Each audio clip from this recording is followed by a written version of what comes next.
Hello and welcome to my channel. My name is Lynn and today I'm going to be making a few cards using this really gorgeous butterfly stamp from Stampendous. It's actually called Floral Flutter because it's a bit of a abstract merge between a butterfly and this gorgeous sort of floral spray. And I'm working on 80-pound black cardstock and I'm using some gold embossing powder to emboss this image. I stamped it out using a clear Versamark ink, which is just a sticky ink that grabs onto the embossing powder.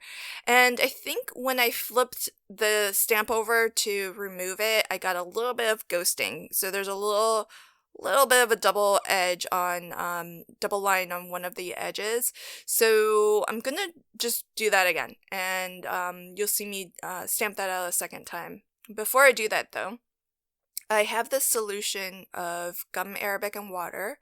I buy my gum arabic in powder form, so I just sort of dissolve that in warm distilled water to create this solution, and I use a 1-to-1 ratio. Gum arabic is actually a binding agent, so it's nice to use when you want, if you're using another medium that you want to make sure that will stick to your paper. So for example, I often use it with mica powder and mix a little bit of mica powder in it to just paint with. Once that gum arabic water and mica powder dries, it will actually hold on to or stick to your paper. If I just use mica powder and water, once that water dries, the mica powder will actually rub off because neither of those have a binding agent to actually keep it attached to the paper.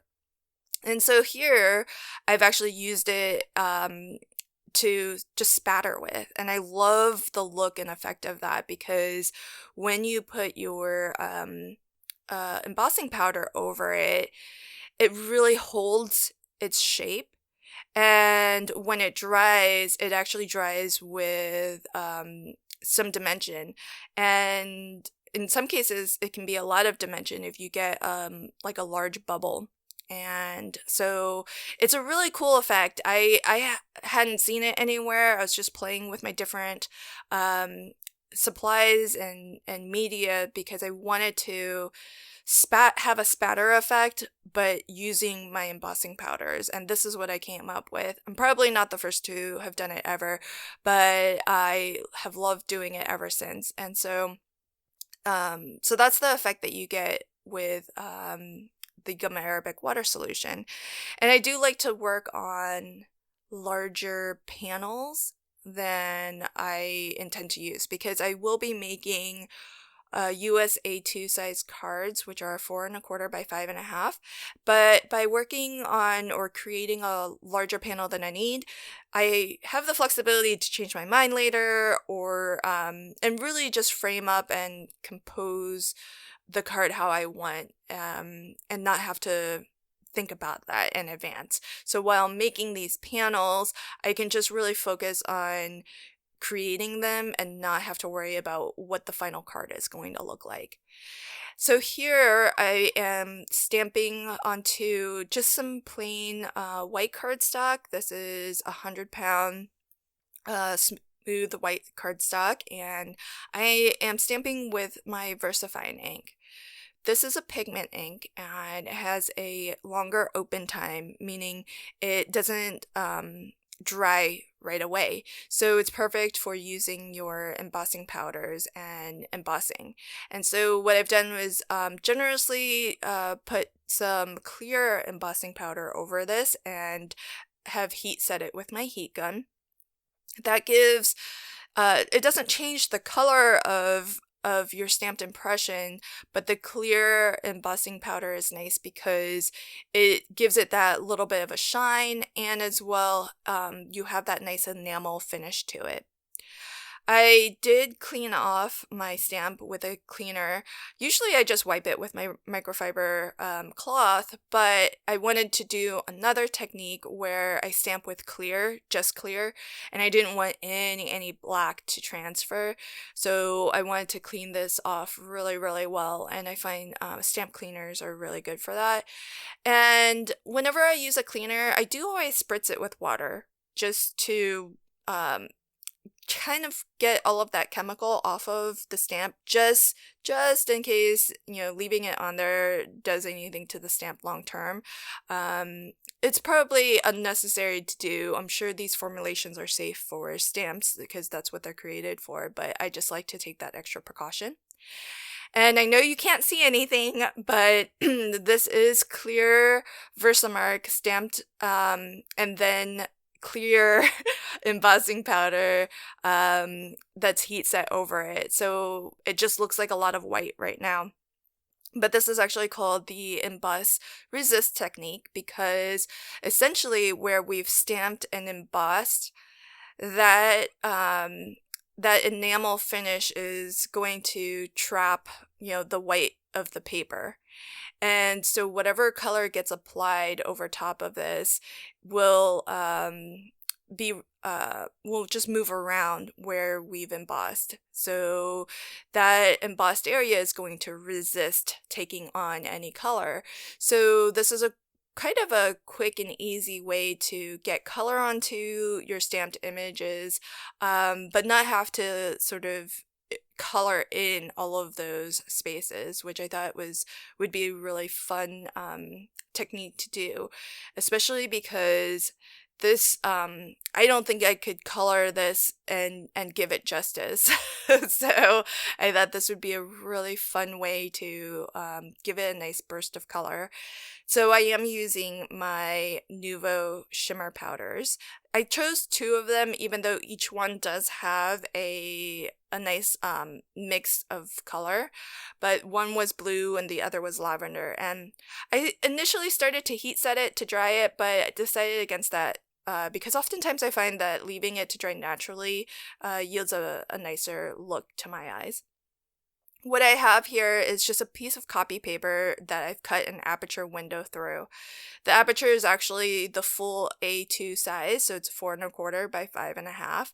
And I'm using it so that I can just frame and get a little bit of a preview of what my card front will look like.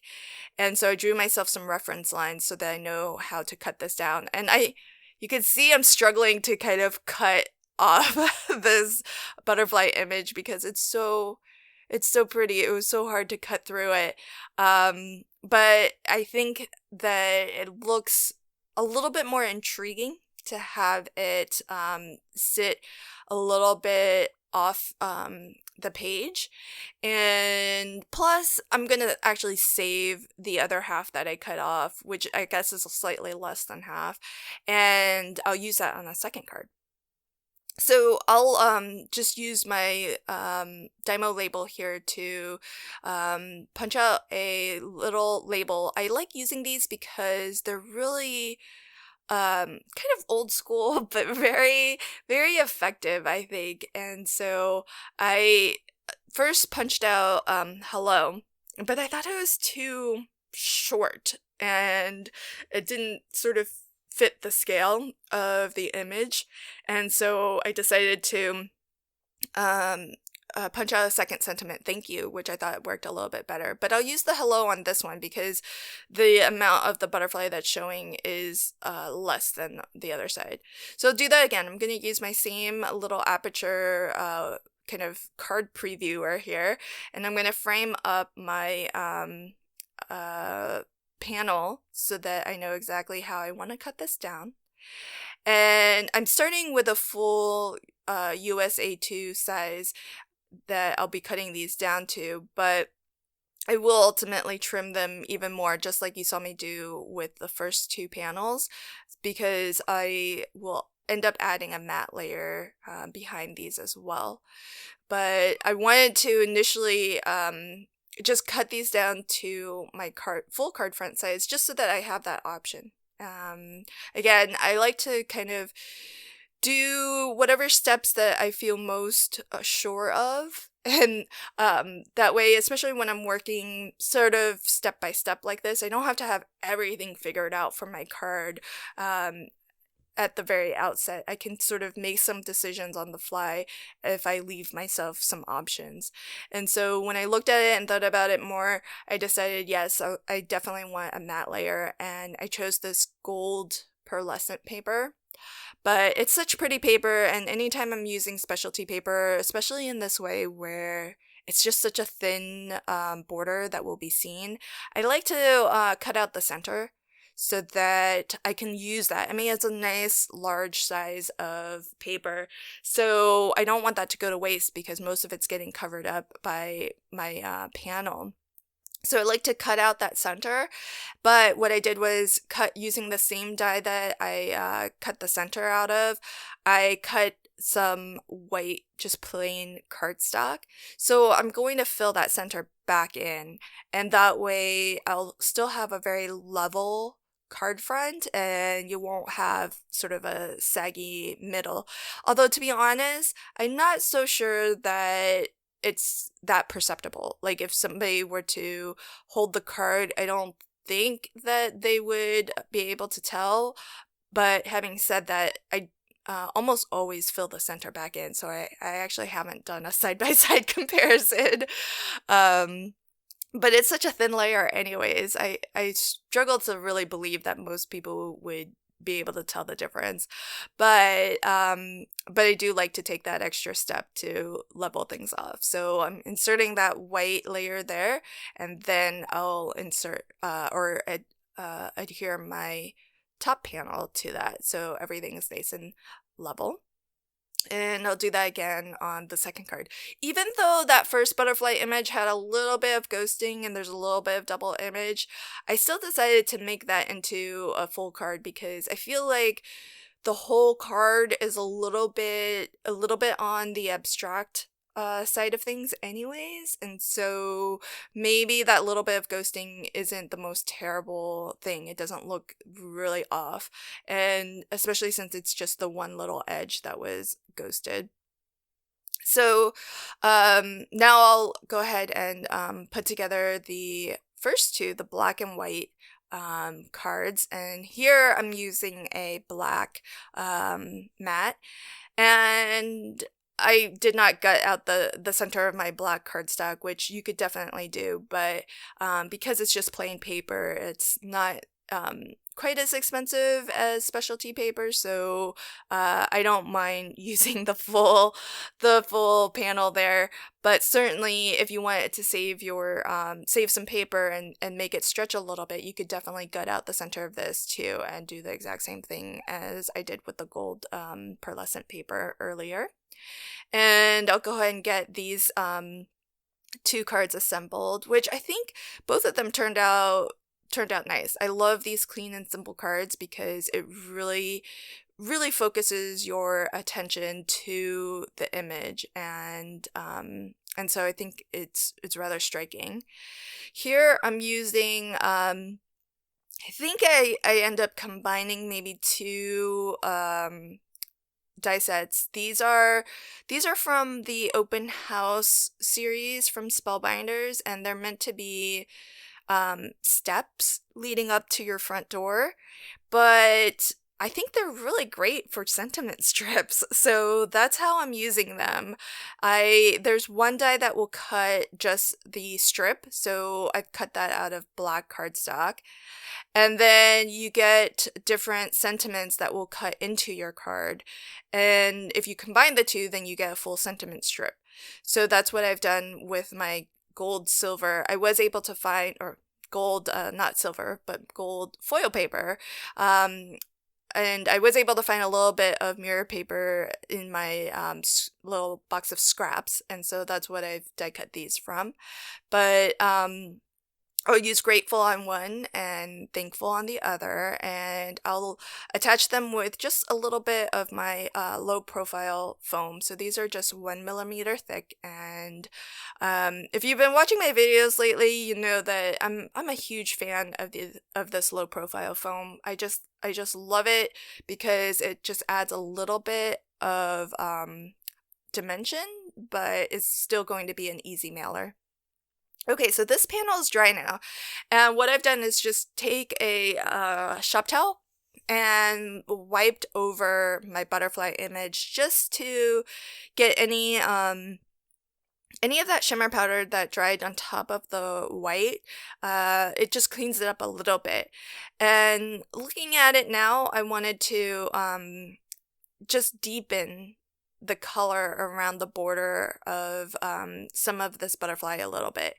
And so that's why I added just a smidge more shimmer powder in some areas, and again let that dry naturally. So here I'm actually going to use the full butterfly. I won't cut into this, although you definitely could, and you could do something similar to the first 4 cards that I created. But I really like the look of the whole butterfly like this, and so I wanted to go ahead and keep that. And this is again some of my low profile foam where I didn't get a lot of warping. This was mixed media paper, which is not specifically designed for watercolor, so it doesn't hold quite as much water as a true watercolor paper would, but it does a little bit better with water techniques than cardstock would. So I got a smidge of warping, but not a ton. So if anytime I get some warping though, I like to just back the whole panel with foam. And the low profile foam is great for this, especially if you needed to add more foam later to have additional dimension, and which is what I'll do with the sentiment too. I'm gonna pop this up on some foam too. So this 1 millimeter foam is really great for that. It's because it doesn't bulk up your card too much, so it should still be easy to send through the mail. So here's a final look at all of the cards that I created. Huge thanks to Stampendous for sponsoring the Passionate Paper Creations and Friends Facebook group. Pop on over to the group. There's actually a special discount code that you can get off of Stampendous products. So you want to hop on over there. I'll leave a link to it in the description box below. And you can see some fabulous other inspiration that the design team has created using this stamp set as well. And hopefully you enjoyed these cards. They are quick and easy to make, and so if you ever need to make a card in no time, think about some of these techniques, because I think they make really striking, effective cards, but they won't take you forever to put together. Thanks again, and if you enjoyed this video, please consider liking, commenting, and sharing. And if you want to catch new videos as I post them, consider subscribing to my channel and ringing the notification bell. Thanks so much. Until next time, happy crafting and have a fantastic day. Bye!